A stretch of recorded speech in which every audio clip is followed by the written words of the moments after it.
জয় সিয়ারাম বন্ধুরা, আশা করছি সবাই ভালো আছো। গুড ইভিনিং সকলকে। তো আমার এই বান্ধবী যার সাথে আমি যাচ্ছি আজকে আমাদের স্কুলে, ছোটোবেলার স্কুলে, যেখানে আমরা পড়াশোনা করেছিলাম একসাথে, ওর সাথে আমার 12 বছর পর দেখা হলো। আর ঠিক 12 বছর পর আমি স্কুলে যাচ্ছি। এর মাঝে গিয়েছিলাম একবার, তো আজকে আবার যাচ্ছি। সেই যেদিন গিয়েছিলাম তখন ম্যাম আমাকে বলেছিল স্কুলে কিছু প্রোগ্রাম আছে, আমাদের রজত জয়ন্তী বর্ষ, সেই 25 বছর পর সেই প্রোগ্রামের জন্য আমাদেরকে স্কুলে যেতে হচ্ছে। তো আর অনেক দিন পর ম্যামদের সাথে দেখা, তো সে আনন্দ সে তো ভাষায় বলে বোঝানো যাবে না, সে কি আনন্দের ছিল সময়টা।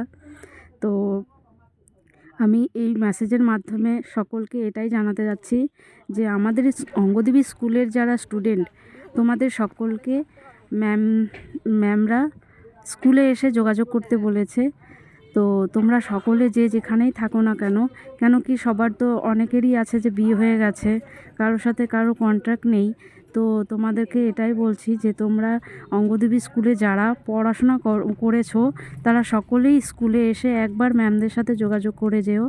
ম্যামরা অতি শীঘ্রই তোমাদের সাথে আমাদের একটা মিটিং রাখার কথা আছে। সেই মিটিংয়ে তোমাদেরকে সকলকে সব কিছু বলে দেবে, কী করতে হবে না করতে হবে। তো তোমরা যে যেখানেই থাকো না কেন, প্লিজ একবার তোমরা অঙ্গদেবী স্কুলে এসে যেও। আর এসে সবাই ম্যামের সাথে দেখা করে নিও। আমার এটাই বলার ছিল, যার জন্য যেটা এই ভিডিওটা করেছি। তোমাদেরকে দেখো, তোমরা ওই স্কুলটা আমাদের সেই ছোটোবেলার স্কুল, এখনও মনে হয় যে সেই স্কুলেই যদি আবার পড়াশোনা করতে পারতাম, খুব মজা হতো। তো সকলকে আমি এই মেসেজের মাধ্যমে এটাই বললাম যে প্লিজ একবার ম্যামের সাথে গিয়ে যোগাযোগ করো।